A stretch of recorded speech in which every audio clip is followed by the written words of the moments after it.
Bienvenidos al estudio de la Palabra de Dios para esta semana. Esta semana vamos a hablar un tema muy importante sobre los principios de la humanidad. Siempre antes de comenzar la clase le presentamos las estadísticas del COVID para que no lo olvidemos y que todos nos cuidemos, nos protejamos y protejamos a los que amamos. Las estadísticas en Estados Unidos nos dicen que 7.6 millones de personas están contagiadas o se han contagiado desde que empezó esta pandemia. Hay 14.000 personas en estado crítico, 14.000 personas, y han muerto hasta este momento 214.243 personas, lamentablemente. Se han recuperado 4.8 millones de personas. En Puerto Rico, que es la parte que nos concierne más a nosotros, aunque sí siempre nos mantenemos sabiendo lo que está pasando en Estados Unidos y en el mundo, pero en Estados Unidos precisamente porque tenemos muchos familiares que viven allá en esa nación. Ayer en Puerto Rico se reportaron 294, hoy se reportaron 294 casos confirmados. Si se incluyen los probables son 583 y se reportaron lamentablemente 8 muertes. No hemos salido de la pandemia, no nos vayamos a engañar. La pandemia está alrededor de nosotros. Salimos de casa, vamos al supermercado, a la farmacia, donde tengamos que ir por necesidad, pero salimos rodeados de la pandemia.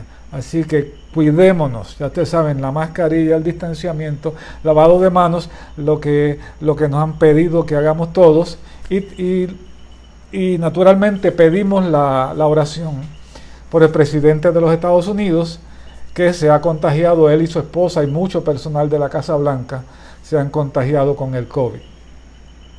A veces nosotros tenemos la tendencia a pensar que a nosotros nos ha pasado lo peor.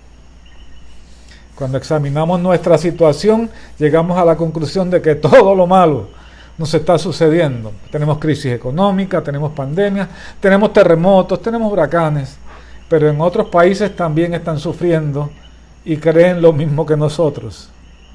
Y yo quisiera pedir una oración especial para toda la audiencia por la situación en Paraguay. En Paraguay están igual que nosotros con la pandemia. Pero hay mucha gente enferma, no solamente de COVID, de otras enfermedades. No tienen dinero. Los negocios están cerrados por la pandemia. Hay desempleo por la pandemia. Pero sumen a eso, miren esto, una temperatura de 113 grados, 113 grados Fahrenheit. Nosotros nos estaríamos asando en Puerto Rico con esa temperatura y la humedad en Paraguay es enorme. 113 grados Fahrenheit, entonces, ¿ok? No tienen electricidad, no tienen servicio de electricidad, no tienen agua, por todo el país hay sequía e incendios. Por causa de los incendios se han quemado las centrales eléctricas y el país está sin energía y la gente no puede de ninguna manera paliar las temperaturas tan enormes. Así que Paraguay se encuentra al borde de un desastre humanitario. Oremos por ese país, tenemos muy buenos amigos en Paraguay, que si nos están escuchando le enviamos saludos, así que ayúdennos a orar por la República de Paraguay, que la están pasando difícil en estos tiempos. Nosotros no somos los únicos que la estamos pasando difícil. La clase para hoy, que corresponde, se titula El Hijo del Hombre es la simiente de la mujer y el segundo Adán. Pero yo lo voy a dejar ahí con el Hijo del Hombre es la simiente de la mujer. Y está basada naturalmente en Génesis capítulo 2, capítulo 3, hasta el verso 15 del capítulo 3.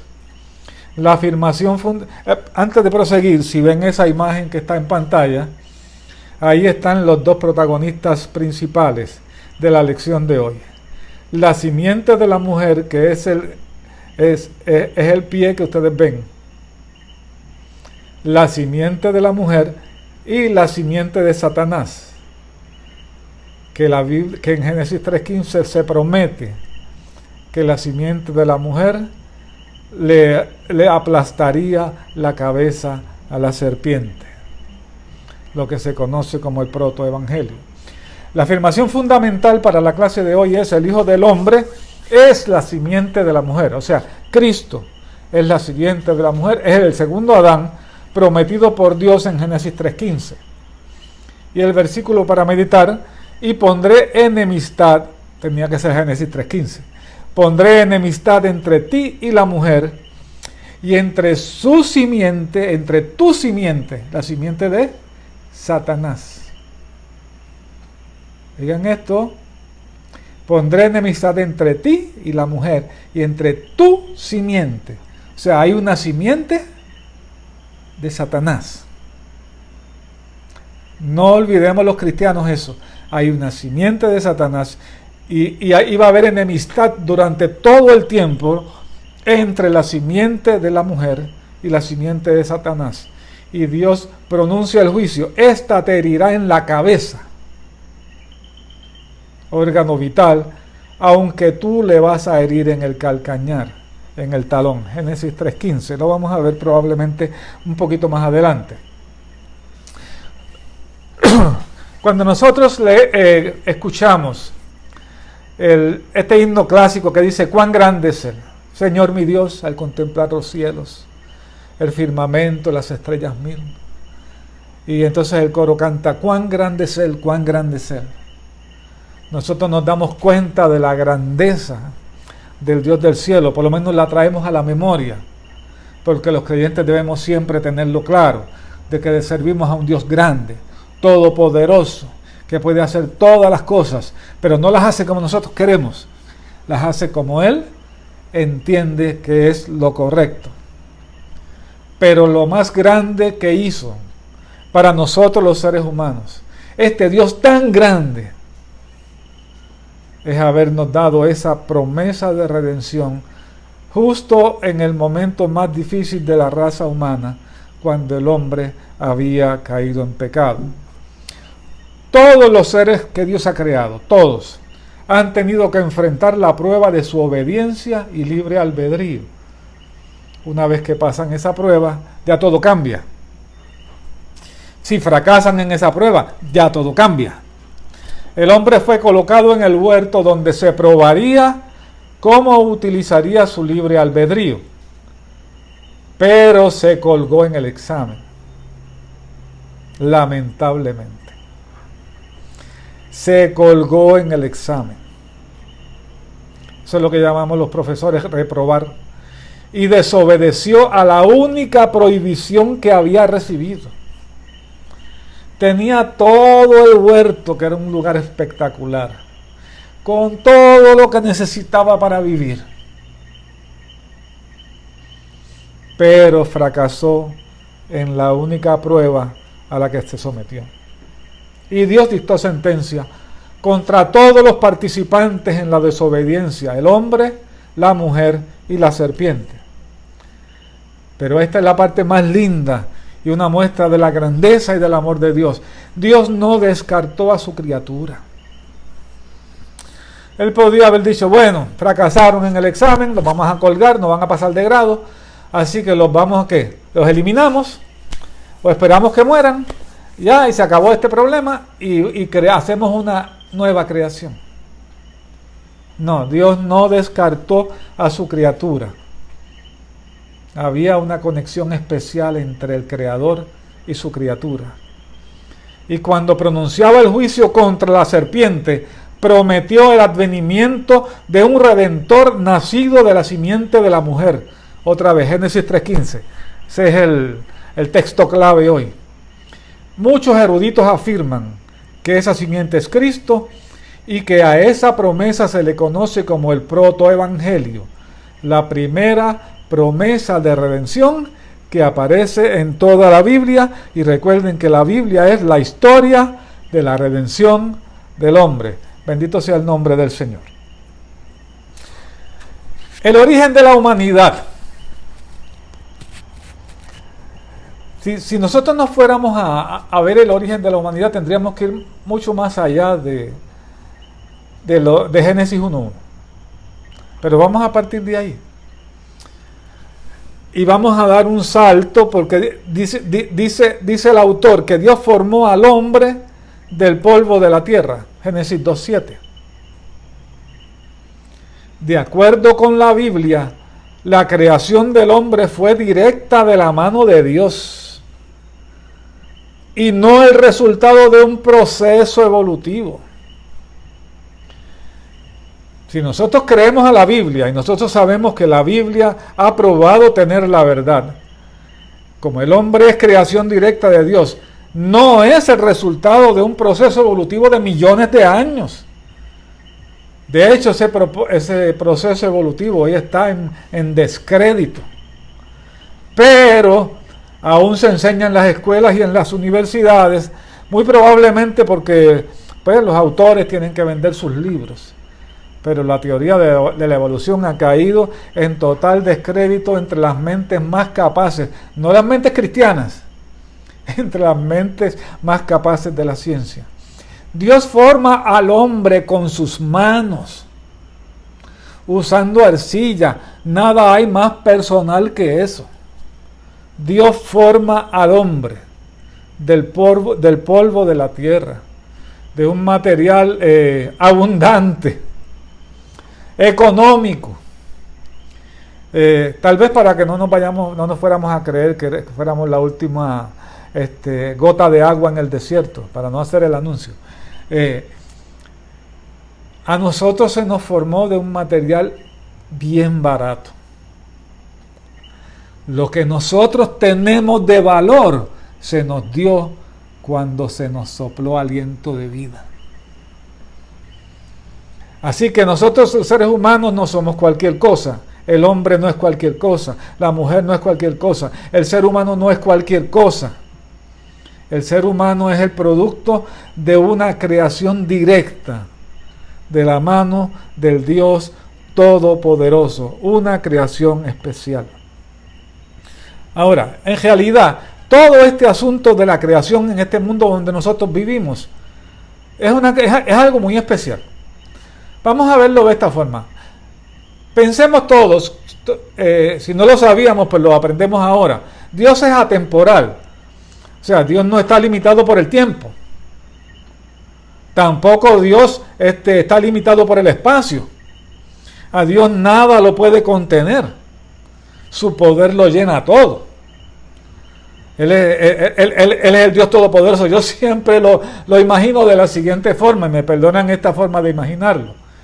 Se ha probado que nosotros, este pequeño sistema solar nuestro, todos los planetas giran alrededor del Sol.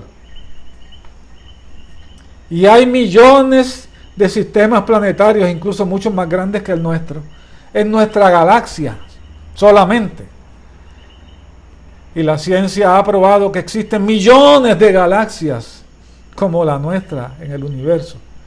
Para mí, si Dios nos ha dado un ejemplo de cómo Él hace las cosas, Dios se encuentra en el centro de todo. Y todas las galaxias giran alrededor de Él.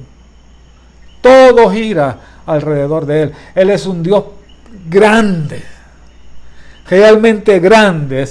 Cuando el himno dice cuán grande es Él, es una expresión de asombro. Porque los creyentes, los cristianos, tenemos un Dios grande.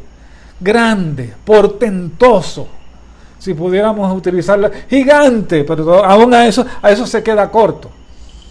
Pero ese Dios es atemporal, no lo controla el tiempo. Él no está limitado por el tiempo, ni está limitado por el espacio. Cuando Dios decide formar, mucho antes de la creación de la tierra, decide hacer al hombre, cuando el consejo divino tomó la decisión de crear al hombre, la divinidad, o lo que en inglés la teología lo llama Godhead, que aparece 2 o 3 veces en la versión de King James Version, en inglés. El término de Godhead se puede traducir como deidad o divinidad.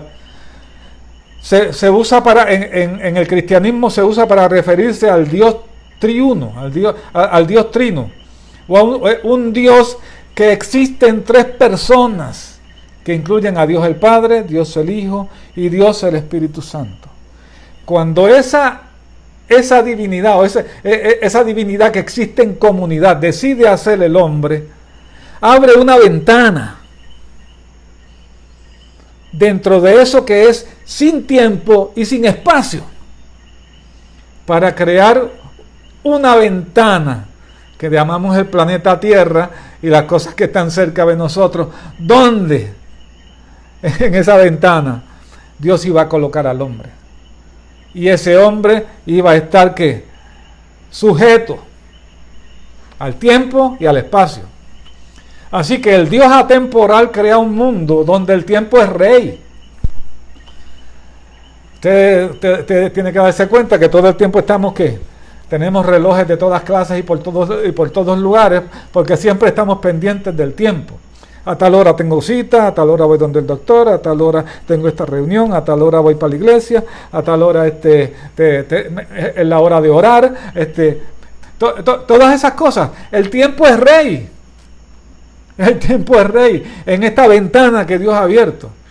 Y en esta ventana, por causa del tiempo, Dios crea el día, la noche, las estaciones, los ciclos lunares. Todo eso en el tiempo. El Dios que no está sujeto al espacio, entonces crea un mundo donde todo sucede en el espacio. Todo sucede en el espacio. Vivimos en una ciudad, también vivimos en una casa, vamos a trabajar a un lugar, caminamos por una carretera. Todo está sujeto al espacio. Así que cuando Dios crea al hombre, Dios condescendió, aunque esa puede ser una palabra que le parezca extraña. Dios condescendió, es decir, Dios se bajó al nivel de la criatura que estaba sujeta al tiempo y al espacio, y por lo tanto Dios tiene que restringirse, porque ahora para bregar con el hombre tiene que bregar en el tiempo y en el espacio. ¡Cuán grande es Dios! ¡Cuán grande es Dios! Dios crea al hombre inocente en cuanto al bien y al mal. Él no sabía eso. Le provee todo lo necesario. No colocó al hombre primero allí en el lugar vacío y después empezó a crear todas las cosas. No, Él preparó el ambiente, muy planificador, muy organizado, el Dios del cielo. No se esperaría menos de Él. Un gran diseño inteligente. Todo tenía orden, todo tenía propósito. Preparó al hombre para que el hombre tuviera todas las oportunidades posibles, y lo hizo paulatinamente en 6 días.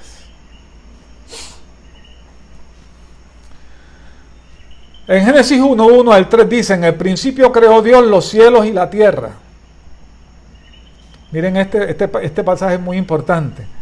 Y la tierra estaba desordenada y vacía, y las tinieblas estaban sobre la faz del abismo, y el Espíritu de Dios se movía sobre la faz de las aguas. Cuando nosotros vamos a ver la palabra Dios en esta porción del Génesis, del capítulo 1 hasta el capítulo 2, verso 4, la palabra Jehová todavía no aparece. Todo lo que aparece es la palabra Elohim, que se puede traducir como Dios o dioses.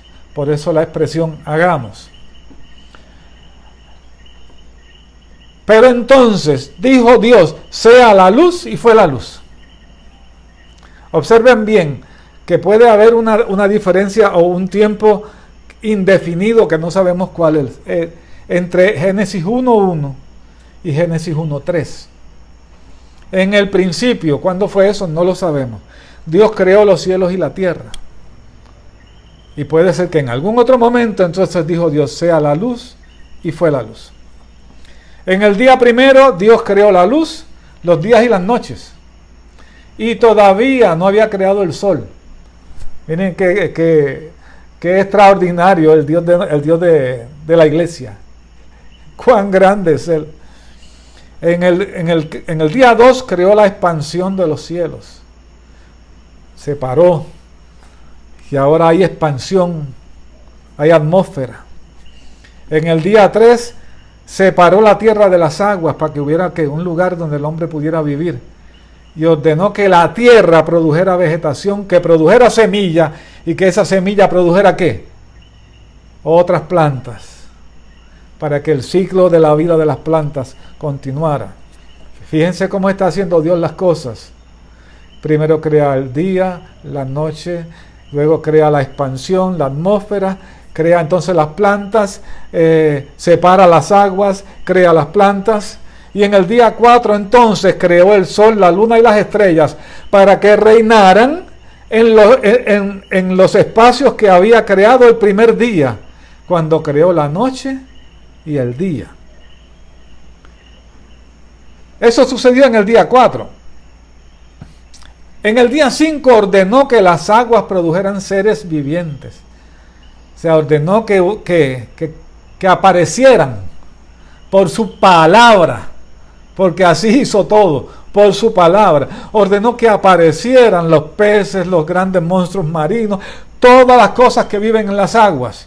Y además ordenó que hubiera aves que volaran sobre la expansión. Pero para que hiciera eso, tenía que haber expansión antes. Observen el orden inteligente, porque hay un diseño inteligente en la creación.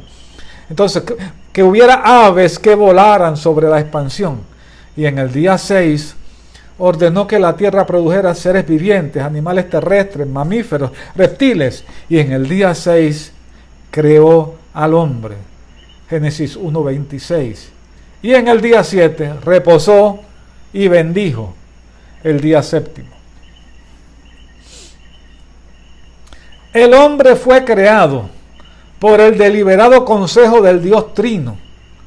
Por eso la expresión hagamos, en hebreo Elohim. En Génesis 1:26 al 27 dice: entonces dijo Dios, hagamos al hombre a nuestra imagen. Y yo tengo que decir aleluya. Conforme a nuestra semejanza.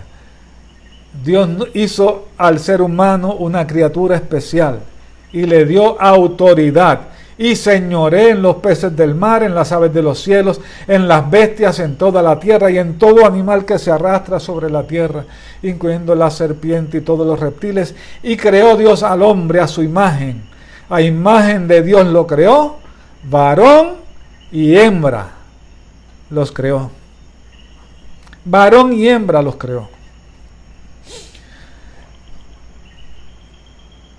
Este asunto de la imagen de Dios, de que fuimos criados a imagen de Dios, la teología lo llama el imago Dei, o la imago Dei. El hombre es creado a imagen y semejanza de Dios. Solo del hombre se dice que Dios sopló aliento de vida en él. Si se fijan en todos los días antes de la creación, Dios ordenaba por su palabra. Ordenaba que aparezcan, que las aguas produzcan peces y monstruos marinos, que la tierra produzca animales, mamíferos, reptiles, que haya aves en los cielos, en la expansión, que la tierra produzca ¿qué? Hierba, plantas, vegetales, frutas. Todo eso Dios lo hace por su palabra, pero al hombre lo crea de manera diferente. Primero lo forma con sus manos, si podemos decir que Dios tiene manos, pero Dios lo forma. Esto le da al hombre una relación especial con su hacedor. Dios lo forma.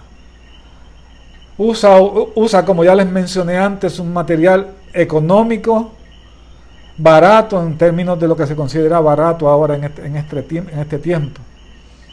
Pero sopla en él. Dios le da algo especial de él mismo a la criatura que había formado. Así que polvo de la tierra más soplo de vida convierte al hombre en un ser viviente. Un ser viviente. Ese ser viviente fue creado a imagen y semejanza de su creador. Esta creación, y lo vamos a seguir repitiendo, el imago Dei es muy especial. Esto hizo al ser humano una criatura especial. Esta creación especial le impartió identidad y lo hizo consciente de su relación con su hacedor. Su creador lo formó y luego sopló en él de su vida en la vida de su criatura. El hombre fue creado para dar gloria a su creador. Fue creado para dar gloria a su creador. Así está escrito en Isaías capítulo 43 y verso 7. Pero el hombre además es un ser racional, muy diferente de todo el resto de las criaturas, muy diferente. Es un ser moral, muy diferente de todas las demás criaturas. Y es un ser responsable ante su creador. Es un ser responsable ante su Dios, que lo creó, lo formó con sus manos y sopló en él aliento de vida. Y además es una criatura social. Dios crea un ente social capacitado para amar, para vivir en sociedad, para vivir en familia y para amar. Cuando el hombre comprendió que estaba solo, que yo tal vez pensaría que él vio que el tigre tenía su tigresa y el león su leona y la vaca tenía su toro y la oveja tenía su carnero, y él miraba para el lado y decía, ¿dónde estará la parte que me falta? Cuando el hombre comprende que está solo, Dios le proveyó una ayuda idónea. Una ayuda que era idónea porque completaba los espacios, llenaba los blancos que habían en la vida de Adán, llenaba esos espacios. Estaba una persona, la mujer, capacitada para amarlo, para vivir con él, para formar una familia, para tener hijos, para fructificar y poblar la tierra, que fue el mandato que se les dio. El Imago Dei coloca al hombre y a la mujer como la corona de la creación, el clímax de la creación, lo más especial que Dios hizo, todo, porque todo lo que Dios hizo antes lo hizo por causa de esta criatura. Todo lo que hizo antes fue preparar el espacio. Es como decir, construyó la casa, amuebló los cuartos, la pintó, puso las cortinas, puso los enseres, le puso electricidad y agua, la dejó listo para cuando llegara la esposa. Pues lo que hizo Dios fue preparar la casa donde iba a vivir el hombre. Todo lo hizo por causa de él. Así que el hombre y la mujer, varón y hembra los creó, son la corona de la creación de Dios. Ahora, Dios coloca al hombre en un huerto especial que había creado dentro de toda la creación del planeta Tierra. Y esto es muy importante. Pero lo coloca ahí para que lo labre y lo cuide.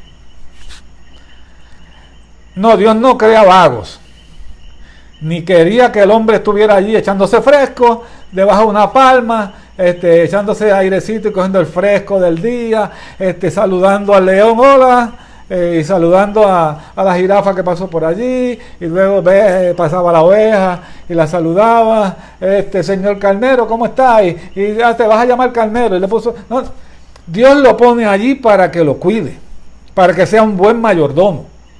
No estaba en el huerto de vacaciones, él tenía que labrarlo y cuidarlo, pero Dios, ¿qué? Se iba a encargar de que le produjera, le diera abundantemente, para que él no tuviera carencias, no tuviera necesidades. Tenía trabajo que hacer. Podía disfrutar de toda la belleza, porque el huerto era un lugar hermoso. Podía disfrutar de toda la belleza y abundancia del huerto. Toda. Podía pasar, podía meterse al río, no se lo iban a comer los cocodrilos, nada iba a pasarle, todo iba a estar, olvídese, especial.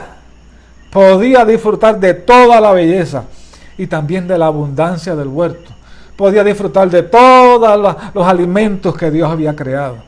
Tenía a su disposición una alacena enorme, una enorme variedad de nueces, frutas, vegetales, porque era vegetariano.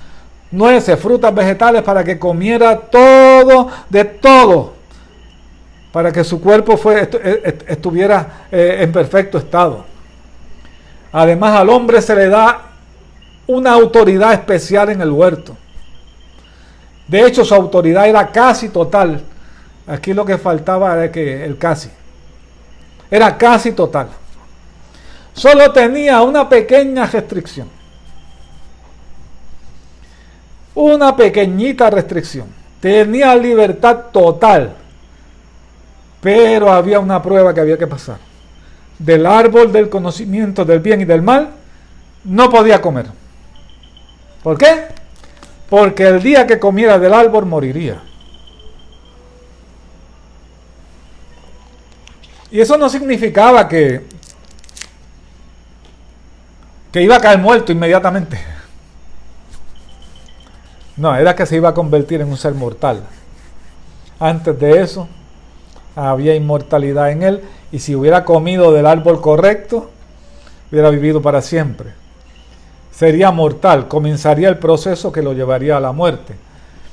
Alguien ha dicho que el día que nosotros nacemos empezamos a morir, y cuando uno lo mira, tiene sentido, porque nosotros celebramos la vida, pero eso es solo el comienzo. Ya todos sabemos lo que va a pasar al final, porque está escrito que todos vamos a morir una vez y después vamos a enfrentar al que nos creó. Ahora, al hombre se le da autoridad en el huerto y se le da unos imperativos: fructifíquense, multiplíquense, señoreen sobre toda la creación. Señorear. El hombre tenía autoridad sobre todo lo que pasaba en el huerto. Sí, su señorío, miren, era sobre los peces del mar, sobre las aves de los cielos, sobre las bestias que habían en la tierra, sobre los reptiles, sobre todo. Tenía una autoridad muy especial, señorear sobre toda la creación, como dice Génesis 1, 28 al 30. Podían disfrutar de todo, señoreaba sobre todo, pero no podían comer del árbol del conocimiento del bien y del mal. Esa era la regla. Ustedes, si nosotros lo pensáramos bien, vamos a pensar que había una lista enorme de cosas. Y en esta columna había todo lo que podías hacer. Y puedes hacer esto, y una lista enorme, larguísima, de todas las cosas que podía hacer, disfrutar, comer, jugar, todo lo que podía hacer en el huerto. Y en el otro ladito había un solo ítem, una sola cosa que no se podía hacer. Miren todo, puedes hacer todo esto. Y acá, esto es lo que no puedes hacer. Lamentablemente, el hombre escogió mal. El hombre es la única criatura capaz de razonar abstractamente. Por eso el hombre puede escribir poesía. Y las personas entienden lo que está diciendo. Aunque esté usando metáforas o símiles o cuantas figuras del lenguaje hay. Porque el hombre puede pensar abstractamente. Puede crear. Inclusive el hombre caído, miren todas las cosas que ha creado, extraordinarias. Puede innovar, hacer cosas nuevas. De hecho, constantemente se están inventando cosas nuevas. El ejemplo más grande es la tecnología. Los teléfonos están obsoletos al año de que tú compraste el último modelo. Y que tú creías que tenías el último en la avenida, y ya al año que hay un teléfono nuevo con otras cosas nuevas y todo el mundo quiere salir corriendo a comprarlo. El hombre posee la voluntad para elegir como un agente libre, porque Dios le dio libre albedrío. Aunque hay personas, eruditos, teólogos que dicen que eso es como un humo, que eso no es real. Pero yo creo en el libre albedrío. Yo creo que la Biblia lo expresa claramente, que los seres humanos tenemos la opción para escoger. De hecho, si nosotros no escogemos a Jesús, no podemos ser salvos. Así que el hombre posee voluntad para elegir y lo puede hacer libremente sin que nadie lo coaccione. Ese es el hombre que fue creado antes de la caída. Tenía la facultad de la conciencia. Ahora mismito el hombre tiene la facultad de la conciencia, pero también tiene el sentido del bien y del mal, de lo correcto y lo incorrecto. Originalmente en el hombre inocente no tenía esa conciencia del bien y del mal. Esta conciencia que tiene el hombre hoy y que tenía el hombre original, te premia o te redarguye. Si haces las cosas bien, te premia. Si haces las cosas mal, vas a sufrir del complejo de culpa. Cuando Adán y Eva desobedecieron, se comportaron como personas a quienes la conciencia les acusaba, no les estaba premiando. ¿Qué hiciste? ¿Qué hiciste? No estaba eso prohibido, no era el único mandamiento que tenían de las cosas que no podían hacer. Y entonces comienza una debacle una vez que ellos comen del fruto. Es un desastre lo que sucede. Antes estaban desnudos y no tenían ningún problema. Ahora se percatan de que están desnudos y tienen que huir a cubrirse. Como estaban desnudos y le habían faltado a su Creador, trataron de esconderse de la presencia del Señor. Se metieron entre los arbustos. Y cuando Dios descendió al huerto como acostumbraba, tiene que haber sido un momento bien difícil para esta pareja. Cuando Dios desciende al huerto como acostumbraba, porque el hombre gozaba de esa comunión especial con Dios. Otra vez lo formó con sus manos, puso en él aliento de él mismo, aliento de vida. Lo convierte en un ser viviente, un alma viviente. Ahora el pecado, la desobediencia, la rebelión los ha separado de su Hacedor y ahora tratan de esconderse del rostro de Dios. Cuando Dios pregunta: Adán, ¿dónde estás? Adán, por primera vez desde que fue creado, experimentó algo que desconocía. Tuve miedo. Hubo una emoción que antes no conocía. Tuve miedo porque estaba desnudo. ¿Y quién te enseñó que estabas desnudo? Y empiezan las recriminaciones.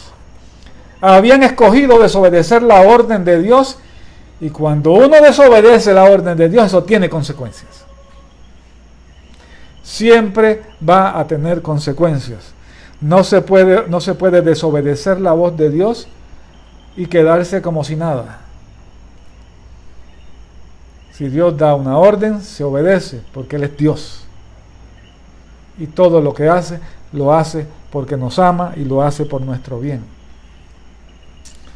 Antes de la caída disfrutaban de inocencia y el hombre se relacionaba con Dios diariamente, aunque estaba desnudo, no tenía vergüenza, él estaba feliz de la vida. Lo más importante probablemente eran los encuentros que tenía con su Creador. Y se paseaban por el huerto y caminaban, hablaban, esa camaradería, eran amigos. Eso tiene que haber sido algo tan especial. Ahora el pecado rompió la comunión con Dios. La hizo pedazos. Y entonces se abrió una brecha que separaba al hombre de Dios, y esa se convirtió en un abismo insalvable. El hombre no podía hacer nada, y esa brecha separó y alienó al hombre de su Creador. ¿Por qué? Porque Dios es un Dios santo. Es un Dios santo que no puede tener contacto con el pecado, que no puede tener relación con el pecado. Es un Dios puro.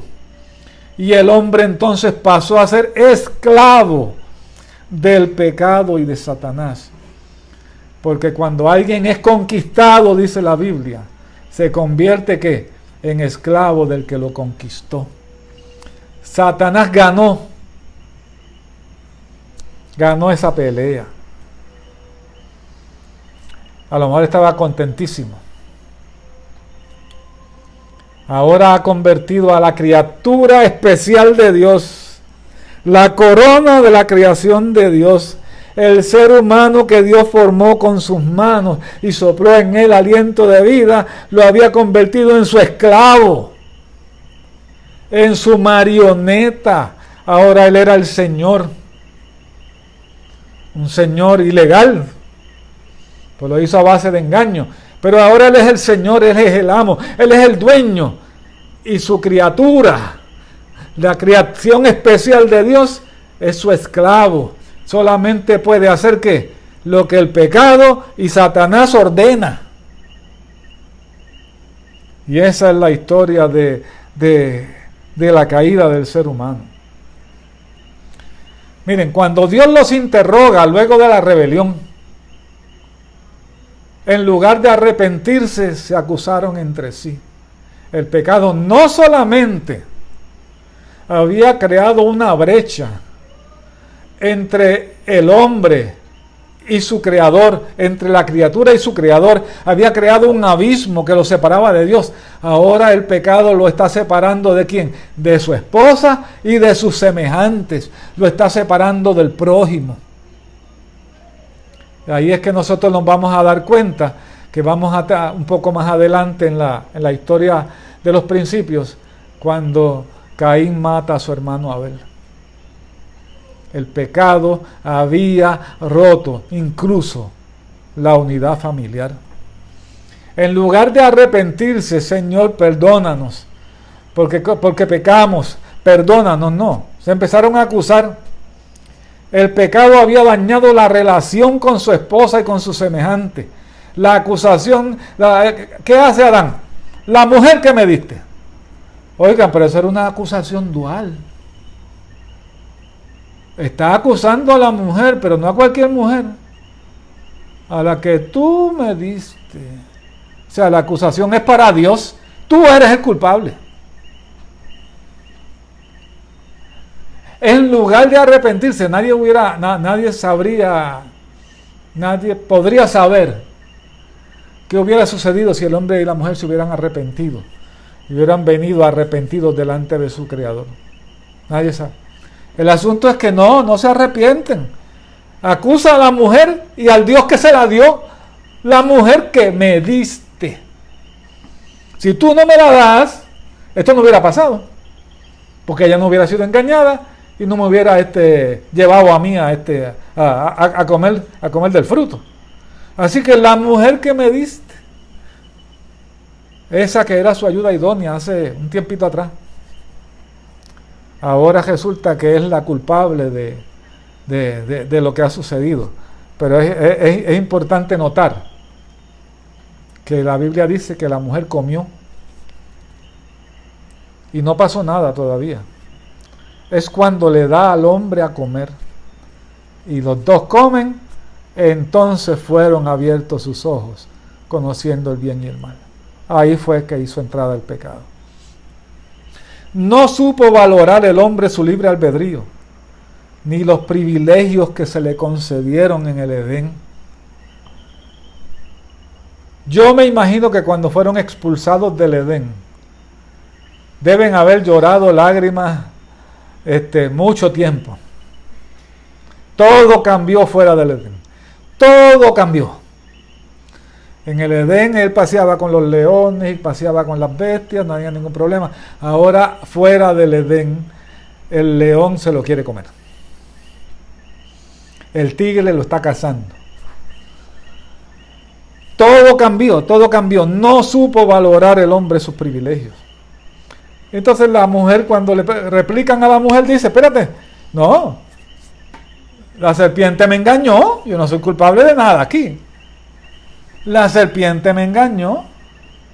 Y en realidad sí, la serpiente engañó a Eva. Adán no tiene excusa. Adán no fue engañado. La mujer, siendo engañada, incurrió en transgresión. Adán sabía lo que estaba haciendo. Solo luego de que ambos comieron fueron abiertos los ojos de ambos. Y en su desobediencia arrastraron a toda la raza humana y a toda la creación. Porque aún la creación hoy gime y está de dolores de parto, esperando que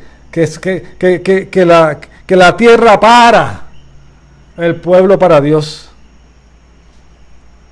El hombre y la mujer, todos debemos ser conscientes.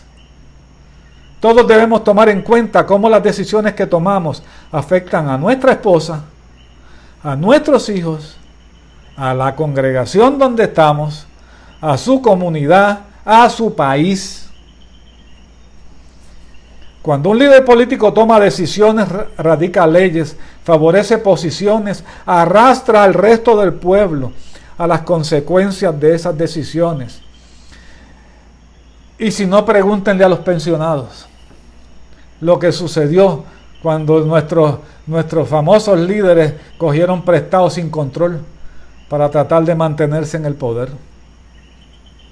Cuando unos jueces tomaron la decisión de favorecer el aborto, condenaron a morir en Estados Unidos nada más a millones de inocentes criaturas y dieron paso a una industria multimillonaria de tráfico de órganos.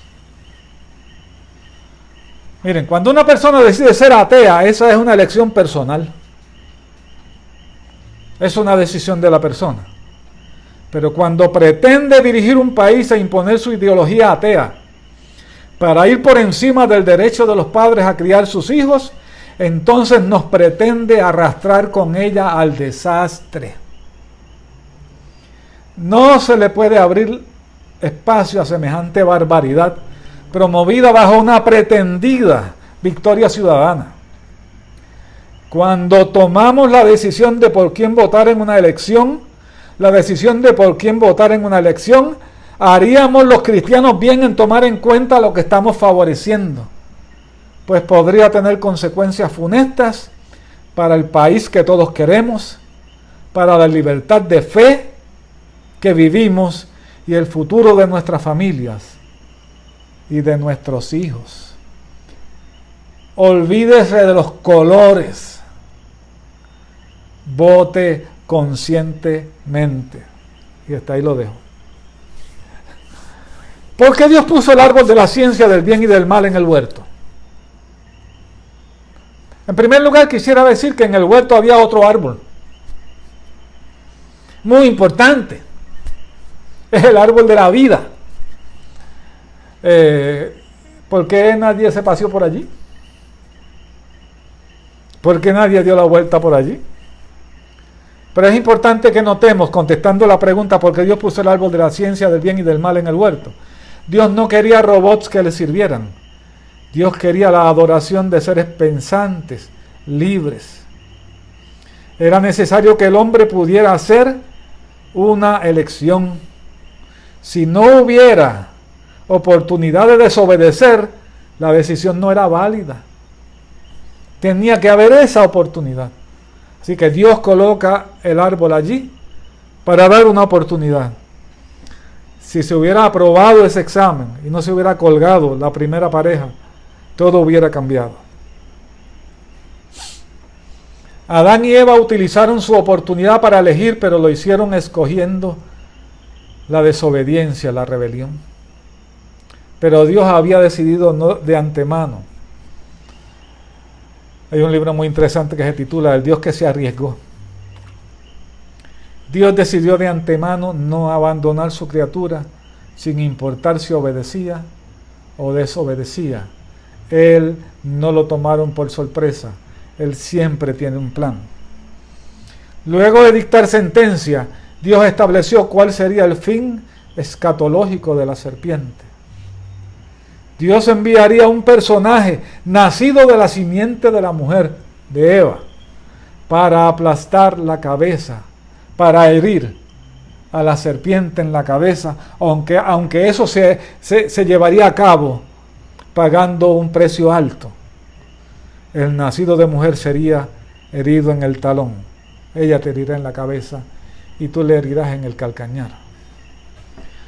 El hombre prometido, el segundo Adán, la persona nacida de la simiente de la mujer, pondría que su pie sobre el cuello de la serpiente, sobre su cabeza, y la aplastaría, la dejotaría. Eso lo que hace es simbolizar que derrota definitiva. Derrota definitiva.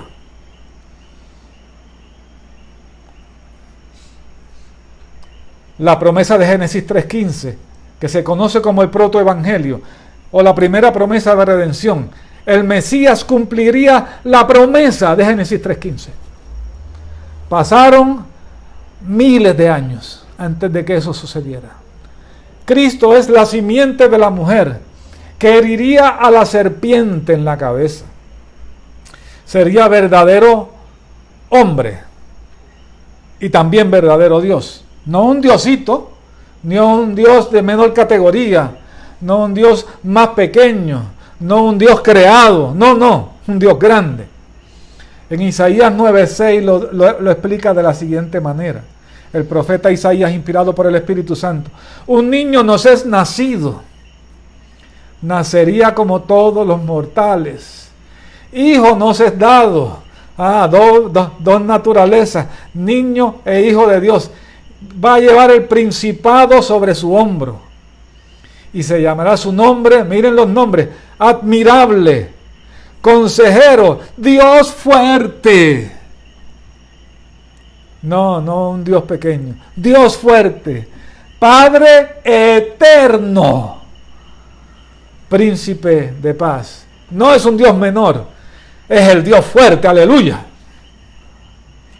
Este Dios fuerte establecerá un reinado de paz, que Isaías 9:7, siguiendo ahí el pasaje, dice: lo dilatado de su imperio y la paz no tendrán límite, no terminará nunca, sobre el trono de David y sobre su reino, disponiéndolo y confirmándolo en juicio y en justicia desde ahora y para siempre. El celo de Jehová de los ejércitos hará esto. Aleluya. En Isaías 11:2-9, hablando del Mesías, dice: y reposará sobre él el espíritu de Jehová. Recuerdan que el espíritu descendió sobre Jesús en forma de paloma. Espíritu de sabiduría y de inteligencia, espíritu de consejo y de poder, espíritu de conocimiento y de temor de Jehová. Y le hará entender diligente en el temor de Jehová. No juzgará según la vista de sus ojos, ni arguirá por lo que oigan sus oídos, sino que juzgará con justicia a los pobres, y arguirá con equidad por los mansos de la tierra, y herirá a la tierra con la vara de su boca, y con el espíritu de sus labios matará al impío. Y será la justicia cinto de sus lomos, y la fidelidad ceñidor de su cintura. Morará el lobo, miren, está hablando del reinado del Mesías. Morará el lobo con el cordero, vamos a volver al principio. Y el leopardo con el cabrito se acostará. El becerro y el león y la bestia doméstica andarán juntos, y un niño los pastoreará. No hay peligro, no hay problema. La vaca y la osa pasarán, sus crías se echarán juntas, jugarán juntas, nadie mirará más a nadie. ¡Qué maravilloso! ¡Aleluya! Y como el buey, y el león como el buey comerá paja, volverá a los orígenes. Y el niño de pecho jugará sobre la cueva del áspid, sin temor. Jugará con la serpiente. El padre lo podrá dejar tranquilo, feliz de que esté jugando con todos los animales que haya en el patio. No va a haber problema. Y el recién destetado, acabado de ser destetado, extenderá su mano sobre la caverna de la víbora y no lo van a tocar. No harán mal ninguno de estos animales, ni dañarán en todo mi santo monte, porque la tierra será llena del conocimiento de Jehová, como las aguas cubren el mar. Y no podemos más que decir, aleluya. Qué maravilloso y qué grande es el Dios nuestro. En la cruz del Calvario, Jesús, el Mesías prometido en Génesis 3:15, aceptó el golpe definitivo a las fuerzas de Satanás, la serpiente antigua. Aquellos que aceptan a Jesús como su Señor y Salvador reciben una nueva vida. Son una nueva criatura. Van a empezar a disfrutar de días celestiales sobre la tierra, pero todavía no. Sí, pero todavía no. Todavía hay más para ellos. De modo que si alguno está en Cristo, dice el apóstol Pablo, inspirado por el Espíritu Santo, en 2 Corintios 5:17. Si alguno está en Cristo, hay que estar ahí. Si alguno está en Cristo, nueva criatura es. Las cosas viejas pasaron. He aquí todas son hechas nuevas. Por causa de haber aceptado a este personaje, nacido de la simiente de la mujer, a Cristo, quien murió en la cruz del Calvario y resucitó al tercer día y está sentado a la diestra del Padre e intercede por nosotros. Nosotros los creyentes hemos sido transportados del reino de las tinieblas. Recuerden que les dije hace un momentito atrás, porque por causa de la caída el hombre pasó a ser esclavo del pecado y de Satanás. O sea, era parte del reino de las tinieblas. Pero ahora, por la intervención maravillosa y el golpe asestado por Cristo a la serpiente antigua, al diablo y Satanás, hemos pasado del reino de las tinieblas al reino de su amado Hijo Jesucristo. Aleluya. Antes éramos esclavos del pecado, ahora hemos sido libertados y transportados al reino de Cristo. Un futuro glorioso se les promete, donde vivirán con Cristo por la eternidad, como dice 1 Corintios capítulo 15, versos 51 al 52. He aquí os digo un misterio. No todos dormiremos, pero todos seremos transformados. Todos seremos transformados. En un momento, en un abrir y cerrar de ojos. A la final trompeta, porque se tocará la trompeta. Y los muertos serán resucitados incorruptibles, y los que vivimos, Pablo tenía la esperanza, seremos transformados. Sea que vivamos o que muramos, todos vamos a ser transformados y vamos a vivir con Cristo en su reino por la eternidad y vamos a heredar la tierra que se nos ha prometido. La promesa dada en el Edén hace miles de años se cumplió cuando Jesús murió y resucitó de los muertos. Pero su cumplimiento pleno se dará en el futuro para todos los que acepten al segundo Adán y el reinado escatológico de Cristo se establezca sobre la tierra cuando Cristo regrese.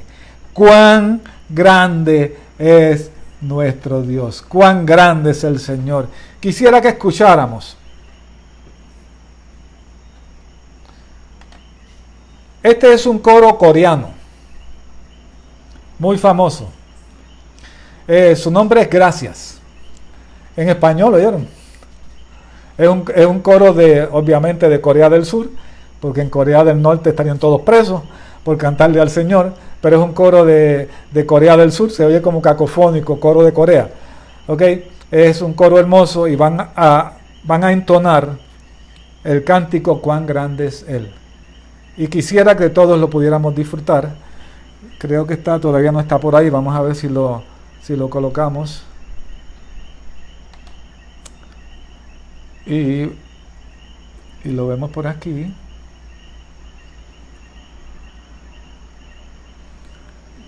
Creo que ahora sí estamos listos. Vamos a escuchar Cuán grande es Él. Disfrútenlo, hermanos. Vale la pena escuchar este coro.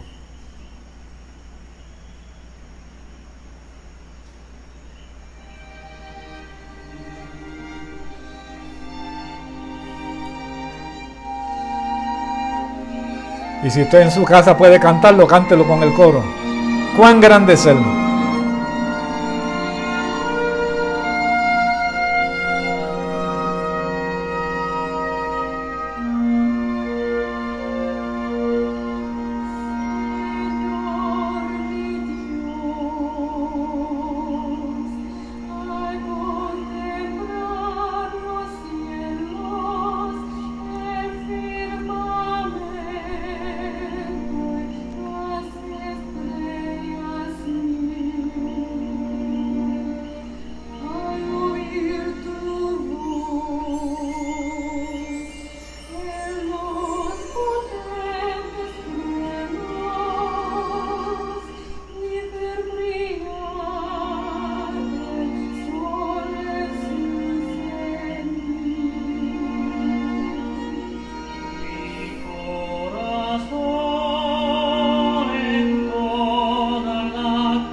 Aleluya.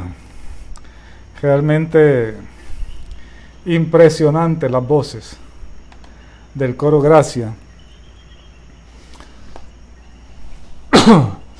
Antes de pasar a orar, les quiero recordar que nosotros los creyentes siempre tenemos el Señor, y lo mismo que hizo con Adán hace con nosotros, nos ha dotado de las herramientas para poder tener una vida victoriosa. Primero, nos ha dado su palabra, la palabra viva. Jesús es la palabra viva, por cierto, pero la palabra es viva y eficaz y más cortante que toda espada de dos filos. También esa palabra nos dice cómo debemos vivir, pero no nos ha dejado solos, nos ha enviado el Espíritu Santo para darnos el poder para vivir como esa palabra demanda, y nos ha dejado las disciplinas espirituales, la oración, el ayuno y todas las disciplinas espirituales para que podamos mantener esa comunión con Dios, porque nosotros vamos a vivir con Él para siempre. Recordamos siempre para esta oración a las personas que siguen enfermas de COVID. Tenemos amigos y hijos de amigos, hermanos en Cristo que están enfermos de COVID. Tenemos enfermeras y enfermeros que están al frente luchando. Tenemos pastores enfermos de COVID. Recuerden que el presidente de los Estados Unidos, esto no tiene nada que ver con si usted está de acuerdo con él o no. No, es el presidente de los Estados Unidos. Creo que hay una oportunidad de orar por él, porque está enfermo de COVID. También por la salud emocional del pueblo en medio de esta pandemia. Recordando siempre a los doctores y las enfermeras, no los podemos dejar solos. Por nuestra niñez y juventud, las familias del sur, que los otros días estaba todo tranquilo y estuvo temblando todo el día, estuvieron muy activos. Siempre recuerden orar por el próximo proceso eleccionario. Y vamos a orar, hermanos, intencionalmente, para que todos se equivoquen. Si nos están tratando de engañar y vendernos sueños que no se pueden realizar, que se equivoquen y nosotros los podamos ver como realmente son. Y no olvidemos orar para que muchos sean alcanzados en lo poco que falta para la venida del Señor. Te agradecemos, Padre, por esta tu palabra. Gracias por la primera promesa de redención y gracias porque esa promesa, pasando miles de años, se cumplió cuando Jesús, tu Hijo, fue a la cruz del Calvario. A los 3 días resucitó y está a tu diestra allí intercediendo por nosotros. Gracias, Padre amado, por esa promesa y por la obra de Jesús en la cruz del Calvario y su resurrección de los muertos. Gracias por tu grandeza, por tu grande amor mostrado al cumplir esa promesa de Génesis 3:15. Mira, Señor, los enfermos de COVID, las familias que han perdido parientes, que han perdido miembros de la familia por causa del COVID. Mira, Padre amado, los que están en primera respuesta, pon tu mano, Señor. Dios mío, dale salud emocional a las familias en Puerto Rico, Padre. El encierro está dañando mucho la vida de las personas. Dale, Señor, paz y tranquilidad en medio de esta situación difícil, Señor. Padre, mira las familias del sur que están afectadas por los terremotos, Padre. Pon tu mano, Señor, y trae paz y tranquilidad. Mira, Señor, el próximo proceso eleccionario, Padre, y recordamos, Padre, al presidente de los Estados Unidos, Donald Trump. Conforme a tu misericordia y conforme a tu voluntad, extiende tu mano, Señor, haciendo milagro, sacándolo, Padre amado, del lecho de enfermedad, limpiando sus pulmones, despejando sus vías respiratorias. En el nombre de Jesús te lo pedimos, Señor. Y, Señor, si alguno está aceptando en este momento a Jesús como Señor y Salvador, recíbelo, Señor. Escribe su nombre en el libro de la vida y que jamás se aparte, Señor, de tus caminos. Mira los que están los que pueden estar, Padre amado, que están descarriados y que están de regreso a la casa, Padre. Como al hijo pródigo, Señor. Abrázalo, recíbelo. Vamos a hacer fiesta, porque estaba perdido, estaba muerto y ha resucitado. Gracias, Padre amado, por todos los que aceptan a Jesús como Señor y Salvador. Señor, y que esta palabra, Padre, haya sido de bendición para todos los que puedan escucharla esta noche o durante todo el resto de la semana, o mientras esté disponible en las cuentas de Facebook y YouTube, para que las personas puedan verlas. No olviden, mañana, la próxima semana, vamos a estar todos juntos para estudiar la palabra del Señor. Si esta clase ha sido de bendición, recuerda compartirla y escribir algún comentario. Si tienes dudas, preguntas, nadie pueda preguntarme, hermano, ¿y qué usted cree de la creación corta y la creación larga? Pues eso es motivo a lo mejor de un blog, y podemos hacerlo, no hay ningún problema. Si tiene alguna pregunta, hágala. Y los invitamos entonces al estudio de la próxima semana. Si no tienes que salir de tu casa, quédate en casa. Si no tienes que salir de tu casa, quédate en casa. Si sales, sal bien cuidado, bien protegido. Llévate tu mascarilla, no te la quites, cubre nariz y boca bien ahí. Aprovecha los sprays de alcohol que aparecen en todas las tiendas y te proteges. Y si no, llévate tu propio hand sanitizer para que no estés desprotegido y no lleves los virus a tu casa. Así que hasta la próxima semana. Que Dios te bendiga y Dios te guarde. Y ha sido un verdadero honor entrar hasta tu hogar, hasta tu teléfono, hasta tu tableta, para poder enseñarte la palabra del Señor, que es un privilegio para mí.